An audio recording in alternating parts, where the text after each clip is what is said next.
G'day and welcome to WineWeek. I'm Danny. And I'm Brad. We're going to do an expensive wine in a moment, but before we get there, let's look at something that's a little easier on the hip pocket. This is the Shadowfax Chardonnay. Now, this is the 2008, and it's a bit of a shame. I don't think we've actually done a Shadowfax wine until now, and that is a serious oversight on our behalf because as a Victorian producer, Shadowfax have churned out great wines for at least a lot longer than we've been doing this show. This, the 08 Chardonnay, true to form, it's a little bit of a dog's breakfast in one regard, and one regard only, and that is where the grapes are drawn from, because it's basically a bit of a hodgepodge of cool climate spots all around Victoria. There's Macedon Ranges, there's Geelong, Bellarine Peninsula, there's all sorts of places that go into making this wine, but it is a ripper. Now, if you like your Chardonnays at the moment, you're probably not looking for something that's super oaked. I know I get a lot of people asking me for something that's unoaked Chardonnay, but this has a touch of oak to add some complexity to what are beautiful fruit flavours in there already. So this one, put it together, say, with smoked salmon, something like that. Gorgeous wine, under the $30 mark in most places, and that's a ripper. And we should have done a Shadowfax before today. Yeah, we certainly should. In fact, one of their Shiraz I had recently, and I think we might have to do that on the show. So track it down. Damn fine idea. Now, speaking of Shiraz, look, I was lucky enough to drink this bottle of wine last week, hence why it's empty, and this is the Penfolds Henri Shiraz. Now, this is the 2006 vintage, just newly released this week, came out on the 1st of May as the Penfolds Super Premium and Luxury and Icon range comes out every year.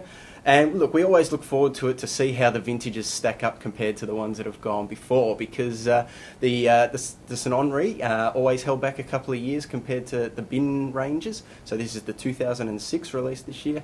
Recommended retail around the $90 mark now, so it's certainly not a cheap wine, but if you are lucky you can shop around a bit. We've seen it around the places discounted $75, maybe even $70. But all that aside, this is a fantastic wine. Now, for lovers of super premium wines, and in particular this label, they'll know that the St Henri is not in the mould of, say, the Grange. It spends a lot of time on new oak, and a lot of winemaking techniques go into the production of that wine, as opposed to, say, the St Henri, where it actually just gets poured into massive vats and hardly takes in any oak at all. Hence, the attention is all on the fruit here, and the fruit just shines.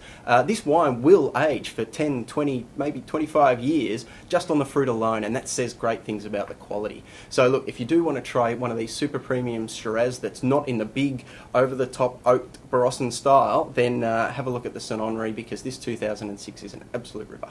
Yeah, nothing bad against the ones above it, like the Grange, that do have, you know, gobs of oak in them, but if you don't have the $550 odd to spend on a Grange, this is a great way of having a look at just how good Penfolds wines get. Now, something right at the other end of the dollar spectrum, let's have a look at the Punt Road, Airlie Bank, Shiraz Viognier. This, well under the $20 mark in most places, probably around about $15 in a lot of the shops. This is a really damn fine wine. Now, no, it's not a St Henri, but this is an everyday drinking wine. Let's face it, something like the St Henri is not. This is a sort of wine that you could buy in half dozen lots, crack them open at a barbecue, or, you know, just kind of making that midweek quaffer a very good wine.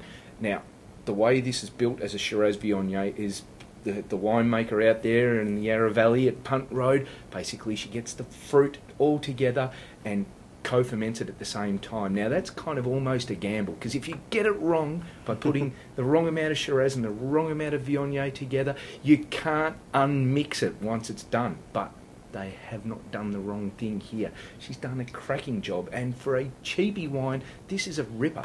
Put it together, say, with something like seared tuna steaks with a bit of pepper on the outside, it would go beautifully, because it's got those lovely kind of white pepper flavours of Shiraz, but those lifted kind of fruity notes of the Viognier that go so well with fish. So have a look at that one, the Airlie Bank Punt Road Shiraz Viognier, ripper. Yeah, Punt Road guys doing some great stuff with the Airlie Bank range, so this one's a little ripper. Yep, anyhow, that's it for this week on WineWeek, a real range in prices.